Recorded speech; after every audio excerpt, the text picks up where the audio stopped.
Good news mga kalapatids, dahil etong ibon natin na si Kobe Liling, ayan, seryoso siyang naglilimlim sa kanyang Kobe Liling Jr. Ayan, dahil may itlog na sila, isa. Ayan, so kahapon may itlog to, nilagyan natin ng pugad. Siyempre, hindi ko na na-vlog kahapon, pero meron ng isang itlog yan. Legit, kanila yan. Teka, buksan natin. So ngayon, isa pa lang yan. So magdadalawa yan mamaya. Ayan, medyo tingnan natin kung magsusungit o manunuka. Manunuka talaga.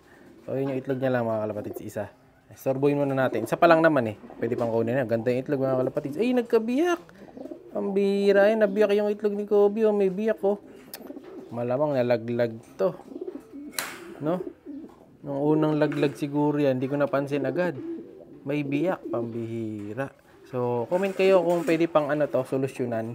Pero yung iba kasi ganito, nilalagyan pa ng tape eh. Ayan mga kalapatids. So, basag ang itlog ni Kobe. Siya si Idol Madla, nakakahanga, may mga hawak, gandang linyada. Ika'y inspirasyon kung bakit hanggang ngayon ako'y palaging kumakarera.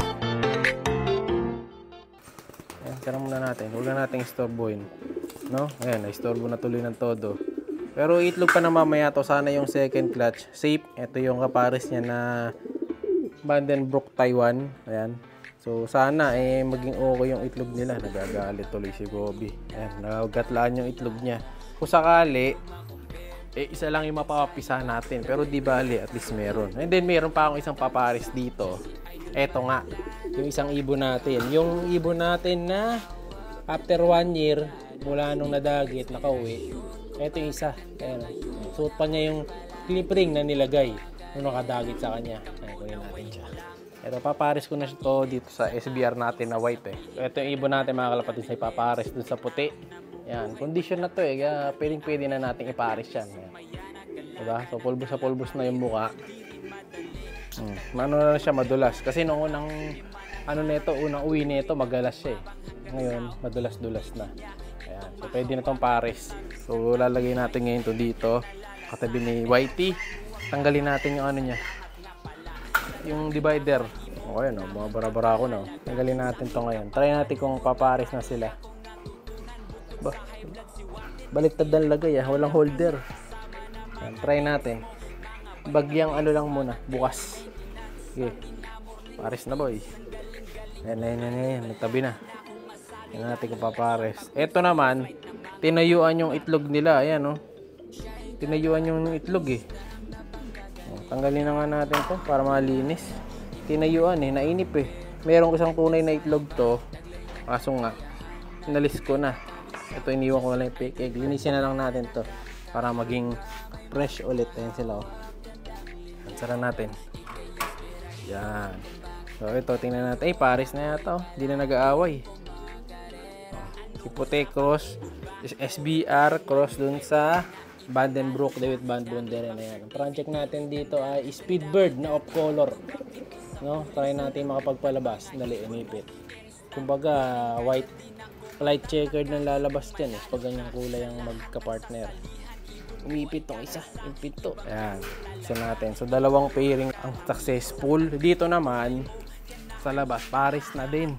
Yung ex-machina cross dun sa nanay ni Tolpo. Eto, dalawa na itlog niyan mga kalapatids. So, ito yung ex-machina natin. Cross dun kay, medyo mailap to eh. Tingnan natin kung dalawa na. Alam ko dalawa na to. Ay, isa pa lang. Isa pa lang ang initlog mga kalapatids. Hindi ba nagdalawa? So, hindi yata ito naglaglag ng second egg or nalaglag sa ilalim. Kasi ilalim natin, malaki butas yung gilid. Yung gitna lang ang buo. So, malamang nga nalaglag. No? Wala eh. Kinain na siguro ng mga manok ko. Ang bihira. Pero okay lang yan. At least may isa silang itlog. Titingnan natin kung may similya. Yan. Ay, kakalagi. Baka ngayon lang din to mag second egg.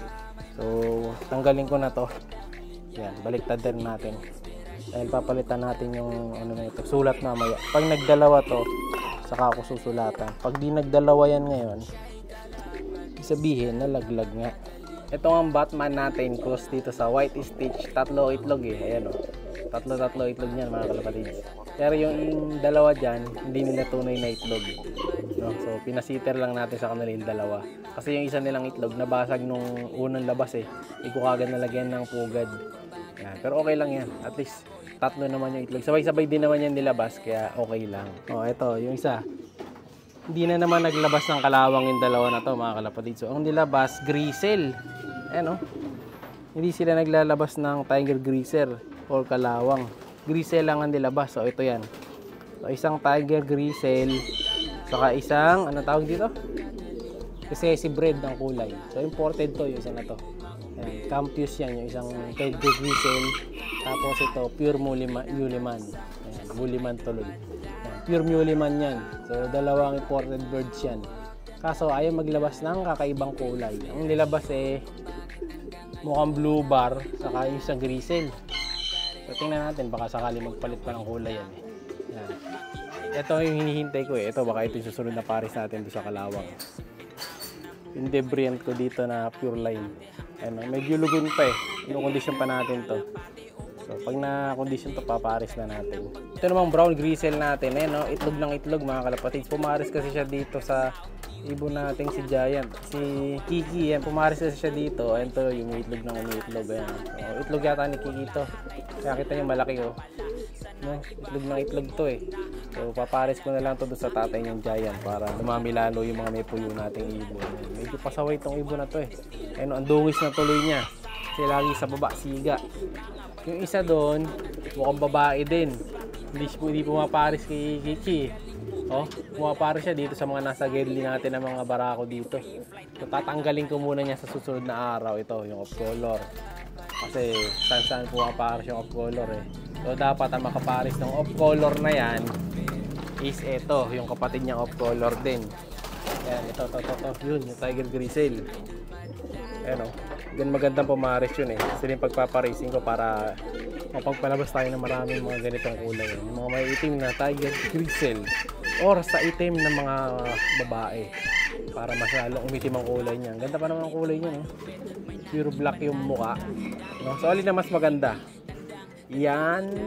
Yan mga kalapatids. Alin na mas maganda sa dalawang tiger grisel na yun?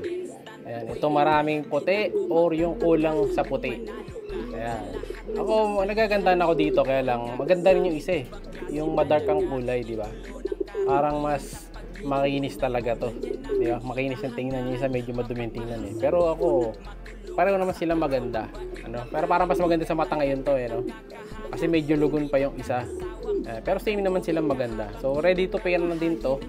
Hanapan lang natin ng magandang kapares. Ito perso banded. Ayan. Kasi may kumukuha dito, hindi niya kinuha mga kalapatids. Nabogus tayo ni Idol. Ayan. Sabi niya kukunin niya to, hindi naman pala kukunin. Pabira. Ayan, di ba? Sabi po niya 3 kukunin. Kaya lang hindi na kinuha ni Idol. Ayan. Wala na siya, di na nagparamdam. Ganun talaga mga kalapatids. Ngayon, eto tatanggalin ko na rin pala yung babae na to. Pero chine-check ko mga kalapatids kung maglulugon. Pero chine-check ko, mukha kasing iitlog siya kasi nalalaki yung yung sipit-sipitan, lumuwag So sa tingin ko, iitlog to, tatanggalin na natin. Hindi na natin paglilimlimin kasi yung asawa niya, kita niyo yung asawa. Naglulugon yung asawa. So hindi pwede yan pag ganyan. Nakalbo yung asawa, ang daming kalat So wawalisin nga natin yan ngayon Ito wala pang itlog. Hindi pa sila ulit umiitlog mga kalapatids. Yung huling nilimliman nila hindi napisa mga kalapatids. So naubugok yung itlog, hindi na buo. So siguro naalog or baka nabasa ganyan. Okay, nakulangan sa limlim kaya hindi tumuloy. Yan, pero okay lang naman yan. Bawi na lang sila sa next clutch. Siya'y kalapatistang napakagaling na kinakilala.